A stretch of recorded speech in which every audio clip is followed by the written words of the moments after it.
The impudence, the audacity, the unmitigated gall of those knuckleheads of liberty podcasters, daring to voice opinions outside the mainstream of accepted thought.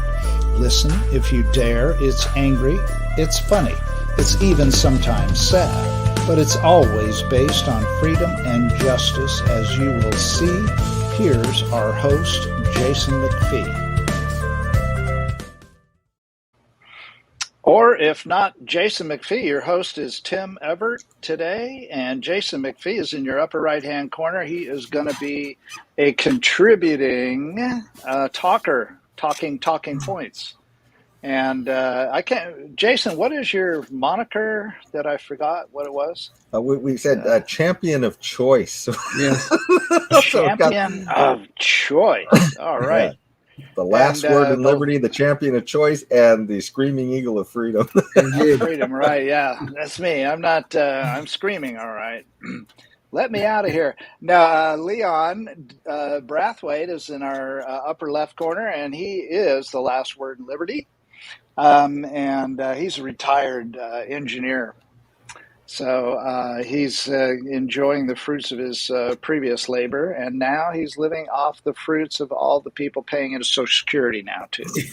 and probably happy to do that. And so you young people, if the cart is getting a little heavy for you, you can thank myself and Leon, who are, adding to your weight there. Sorry, guys. Welcome to the club. By the way, just to jump in on that really quick, I didn't realize how heavy the cart was. Because I was just finding out. I mean, I heard our debt is 30 trillion, but I heard that when you figure in Social Security and all that, it's really like 123 trillion. Yeah. And I mean, that's like, we're just fantasy land at this point. So, it's funny with inflation. We talked about just a little bit in that last show. If these numbers, start to go crazy on us, it's just an absolute fantasy that we'll ever pay that off. I know. Those unfunded liabilities, man, is really staggering when you think about it, Seriously. Yeah. Well, better them than me. That's all I have to say.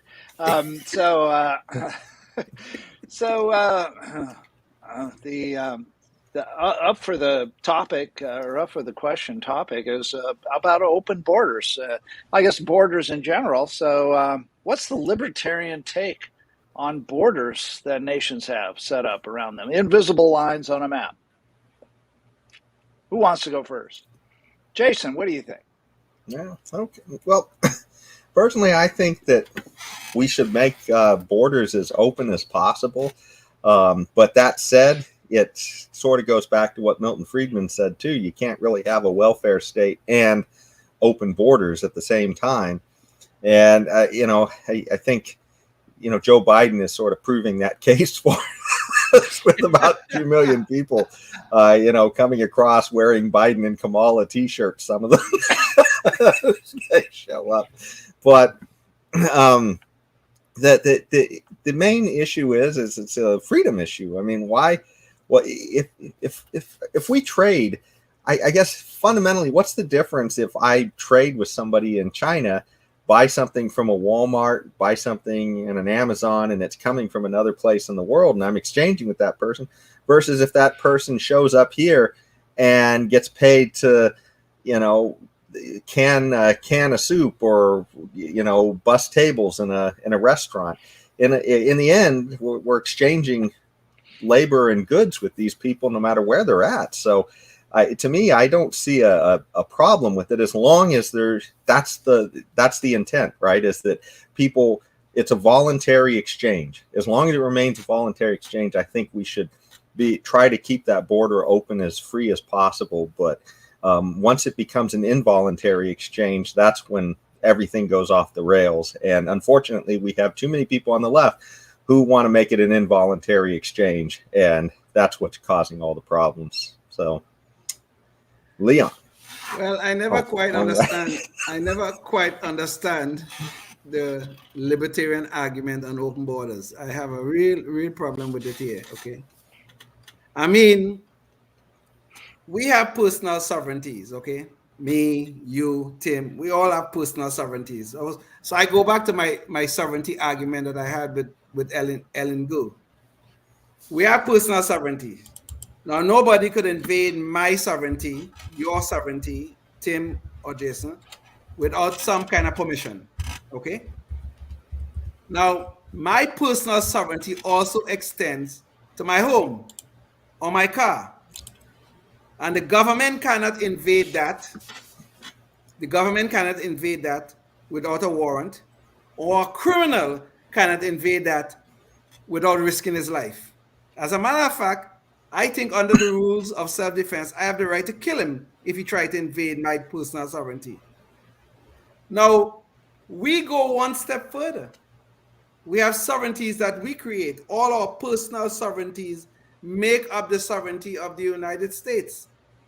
All our personal sovereignty makes up the sovereignty of our various states within the United States. So yes, we can move between the sovereignties of the states with no problem.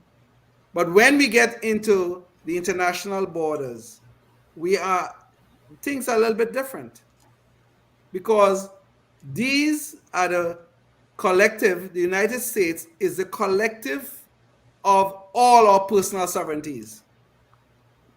So if we do not allow people to invade our personal sovereignties without a warrant or like a criminal without risking his life, how come we're going to allow? I think the rule of law should matter here. And I think we libertarians or liberty-minded people believe in the rule of law. So I don't know how we justify, even if we were in a situation where there is not, where the distortion of the welfare state, if we could remove it, well, that's a tall order to start with, but if we could remove it, how could we justify people going from one sovereignty to the other without our express permission? I don't understand how that works. Unless Tim's going to jump in, I just wanted to rebut one item, and that's that when you say express permission, I want there to be the express permission. That's the issue. I don't want it to be a situation where we're saying don't come and then they come. I want it to be a situation where it says we're going to make it as easy for people to come, so long as you're not trying to rob us or try and get on the dole or something like that. And that's the problem of the dole is it's has some bad incentives attached to it. So, but anyway, so so it's not about being for law breaking. It's about literally having the laws to allow for a lot more migration. That's all. But we know we're fine. But we know what's going to happen if the borders are open, right? We know law breaking is going to occur. Even though I will admit there are some people who genuinely want to cross our borders to look for a better life for themselves and their families. I fully accept that. But we know that there's a lot of criminal activities going to go when the borders are open. So we have to have some mechanism by which we control the flow of people across our borders.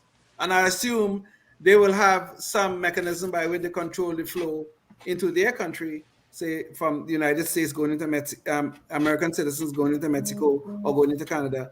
They have some mechanism to control the flow, because we know criminal conduct is going to occur, even though there are people, many of them generally want to improve their lives, which I applaud. But I don't know if you can take the criminal conduct that comes with it.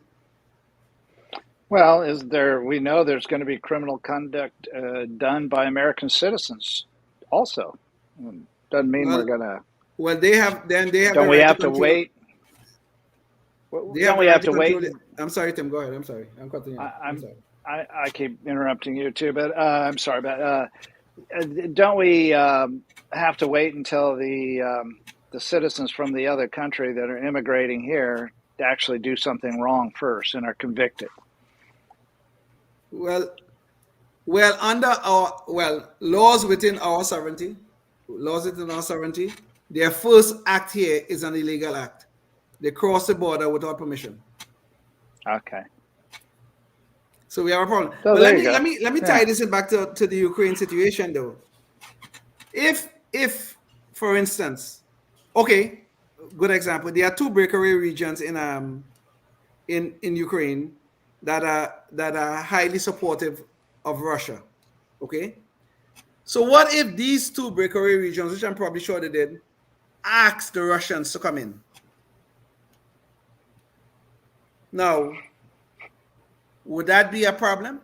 Now, under our theory of open borders, Russia should be able to walk in there as a damn well pleased because they were invited in by the two breakaway regions. Is that a problem? Where do we draw this line? The only difference between Russia walking across the Ukrainian border and what is happening on our southern borders, the only difference, you know what it is? Is that the Russians have guns. They have lots of it. The So people you're walking saying across, they don't. So you're saying that these areas of Ukraine are Russian sanctuary zones? Yes. Yes, the Donbass region and I can't remember the second region. Yes, they are sanctuary cities or sanctuary, I guess, states. I don't know if they call them states there, but they are sanctuary something for Russians. Yes. I'm saying don't let the federal government ask about the intentions of these 100,000 guys with guns coming Yeah, which leads us into good guys with guns, which is my segment. So unless somebody else wants to voluntarily take over it, I will begin. Indeed. No volunteers? Okay. No hands raised? Okay. All right. Well, this comes from Lithuania. This is recent stuff. Citizens of Lithuania are taking advantage of the country's relatively relaxed gun laws and are buying firearms in droves in response to Russia's invasion of Ukraine. Euronews reported Lithuanian gun stores are experiencing sales surging up to 8 times and applications for gun licenses doubling, along with more people visiting gun ranges to brush up on their skills. Sales have shot up for all categories of weapons, but the largest demand is for handguns used for self-defense and semi-automatic weapons that could also be used in military situations. Notice how they didn't say assault weapons. They said semi-automatic. How interesting. Some stores have reported selling as many handguns in a week as during the preceding year. Many stores also report that they have run out of military-style gear like night vision and thermal vision equipment, flak jackets, and tactical clothes, things that our governments are trying to make illegal, like, armor plating. The Lithuanian Defense and Security Industry Association has said that most of those goods have been bought to be sent to Ukraine as privately funded military assistance. Canada would have something to say about that. In stores, handguns cost around 600 euros, while semi-automatic they're around 2,000 euros. Second-hand guns sell online for just half the price. Many more clients are coming to buy semi-automatic rifles. Unfortunately, I have no more to show them. I'm sold out in handguns, said store manager Gaidas Mischevicius. People buy handguns most probably for self-defense, as they are, of course, not suitable for war, which is why they put them on a lot of soldiers. So they buy them out of their insecurity to protect themselves, their families, and relatives should something happen. Whereas semi-automatic rifles, not assault rifles, they can be used for firefights, he continued. Lithuanians with a spotless reputation and appropriate medical certificates are able to purchase firearms after obtaining a license from the police. The Lithuanian borders Belarus, where Russia has launched troops and missiles into Ukraine during the opening days of the major Russian offensive into Ukraine in February. The Ukrainian President Zelensky told Ukrainians the government will be providing weapons to anyone who would be willing to fight against the Russians. Zelensky further told the country to prepare to fight in the squares of our cities. End of story. So what do you guys think? Well, it does show that having an armed, well-armed citizenry is what produces a civilized nation. And this is what Ukraine is probably going to learn the very hard way, because they, gun purchases, owning guns was not a part of the culture in Ukraine. And now that the Russians have come in probably now they have too late. They have started to distribute guns to all the citizens, anybody who want to fight. But this should have been going on long before. They should have been preparing for this. Because, in the Ukraine example is quite interesting, because in 2014, Russia went into Ukraine and took over the Crimea. They took it over. So Ukraine should have known, they should have some idea that the rest of Ukraine was next. Okay, it took them 8 years subsequently. But you got to have your citizens armed. You got to have them armed. You got to be able to protect yourself and defend your land and defend your nation. And I hope Ukraine survives, but I don't know.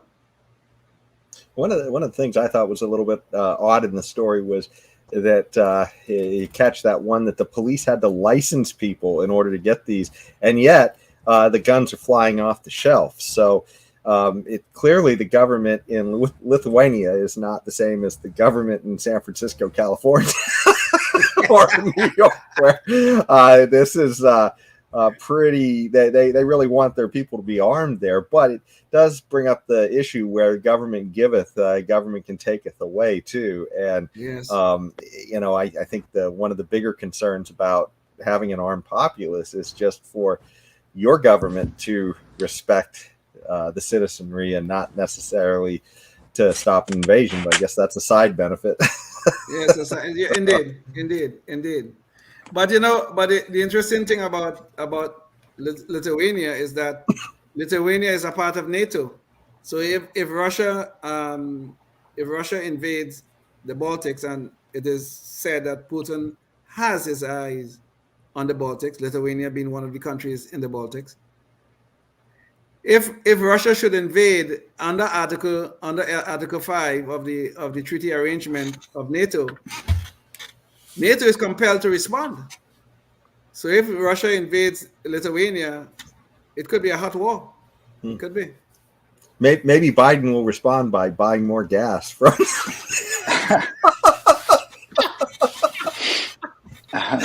adding a few more pipelines into Europe. Maybe so. Well, another interesting thing in the news is this issue with the Department of Justice and the FBI surveillance of teachers that have gone on record to protest things going on with mask mandates and things like that in the schools. So this was related, let's see, Indiana's Republican Attorney General Todd Rokita. No, that's not it. But there's freedom of information requests out there in these different states. And Steve Gray, a former FBI agent who's running as a Republican to represent New Jersey's 4th District, criticized what his former employer has become. The FBI's job is to go out and apprehend real criminals, child molesters, and real terrorists. Instead, they're harassing hardworking parents who simply don't want their kids stuck in masks all day, being indoctrinated by ideologies that are counter to their values. And he said it's disgraceful and exactly the kind of thing that led me to leave the FBI. I didn't sign up to be part of the enforcement team of Joe Biden's political agenda, and that sadly is what the FBI has become. That's what's going on, guys, in the FBI today. This is some serious stuff, This is some really, really serious stuff. In this particular case, that where the Freedom of Information Act is the request is in play right now. In this particular case, Joe Biden's Secretary of Education solicited a letter from the National School Board Association. They wrote a letter and to the Biden administration, and 5 days later, I think it was, Merrick Garland instructed the FBI to form these task force to go after parents. Imagine that. We are voters, we are taxpayers, and we are parents of our kids, and we can't go to a school board meeting and protest. We cannot, without the FBI trying to treat us as domestic terrorists.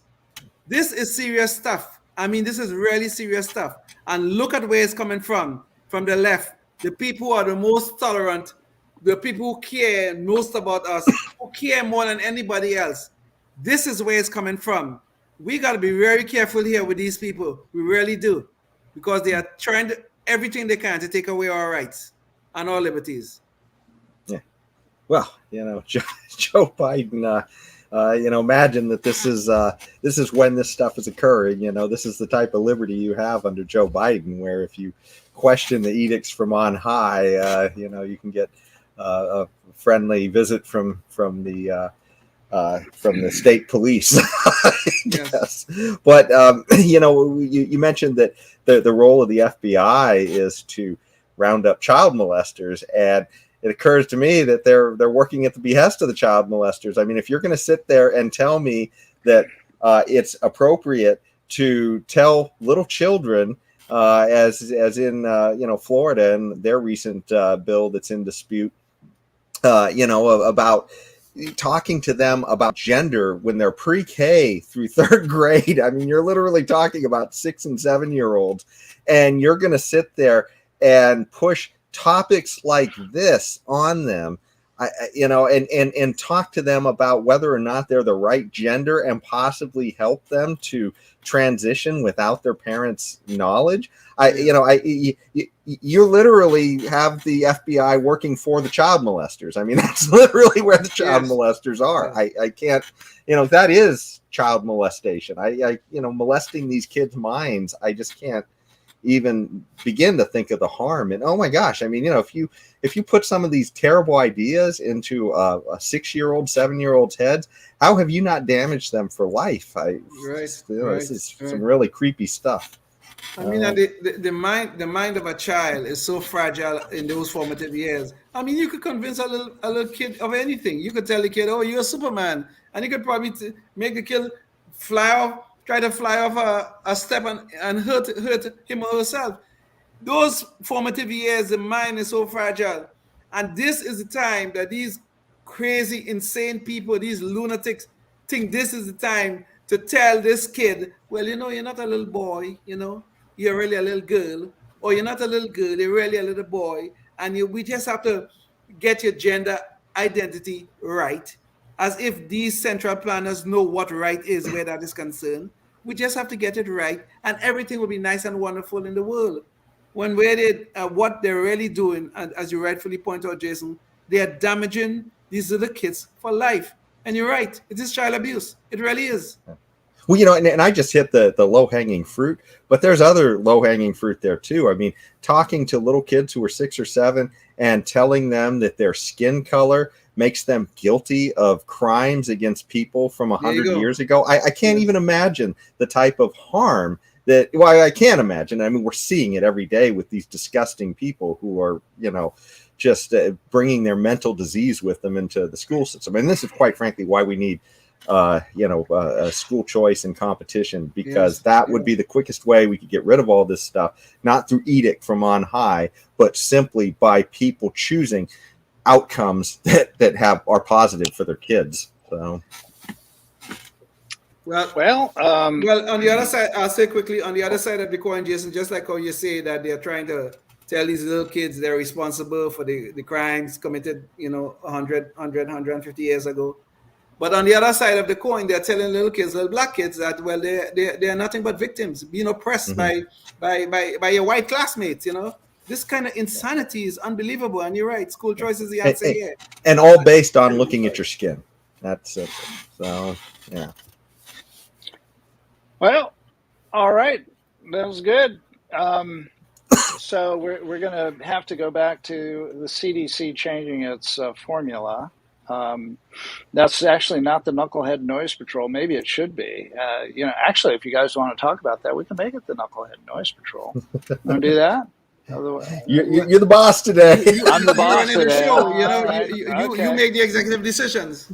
I'm just going to get my mask on, though, so I make sure I'm in compliance with the CDC. Get your mask.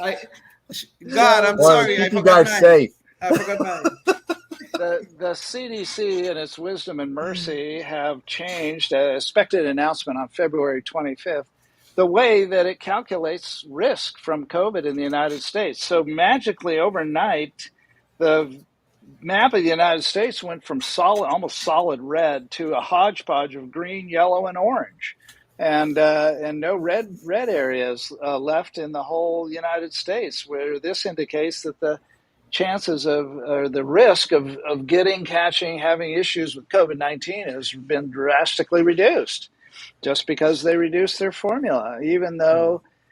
Cases remain high, and in some cases as high or higher than other times in the COVID thing. I think the risk is down with Omicron, but nonetheless, so what do you guys think about the CDC can just suddenly start downplaying the risk of COVID when all this last 2 years we were all going to die? But look at what they did, though. Look at what they did to come to this conclusion. They said they just changed the formula, okay? Yeah. They just changed the formula. So why couldn't they have done this a year ago? Why couldn't they have done this 18 months ago and come up with this new map to show the risk is not as great as they've been telling us all along? Maybe from the very beginning. Yeah, from the beginning, yes. Right now, the CDC is now saying things. Right now, they are saying things that they were trying to crucify people for saying a year ago. All these people who were on the fringe. Remember all those people on the fringe? That have been signed on to the Great Barrier Declaration. Exactly. Said focus on the people at highest risk and don't shut down the whole economy. There you go. Us old people and people with immune problems and so on and so forth. They're the ones that you really need to focus on instead of masking little 5-year-olds and stuff like that. Yes, the least vulnerable people are healthy 5-year-olds, the least vulnerable. But they actually, in some states, they're still wearing masks. So the critics were crucified, and now all of a sudden the CDC has joined their ranks. There you go. Well, don't you all remember how the CDC told us at the beginning of this that masks shouldn't be used? Then they told us, wear a mask. Then they told us, wear 2 masks. I'm going to get my second mask on here just for your protection. Now I'm double masked. I think we're good now. Yes, so you're definitely better. Yes. You're way better looking than you were before, previously. You didn't? All part of the benefits. That was Fauci in hiding. You didn't realize that? Fauci is hiding behind that mask, man. You only get good looks like this if you follow the government's instructions. Oh my gosh! And you better damn well follow the government instructions. Okay, that's right. If you know what's good for you. Yes. Well, if we know what's good for us, we probably ought to sign off at this point in time. I feel a cough coming on, and so thanks everyone mask up, for Tim. listening. Yeah, I better mask up. All right, gentlemen and ladies and gentlemen of the audience, thank you so much. Indeed. Life, liberty, and the pursuit of happiness, always and forever. Thank you for listening to the Knuckleheads of Liberty podcast. Find us on Facebook, Rumble, YouTube, your favorite podcast network, and at knuckleheadsofliberty.com.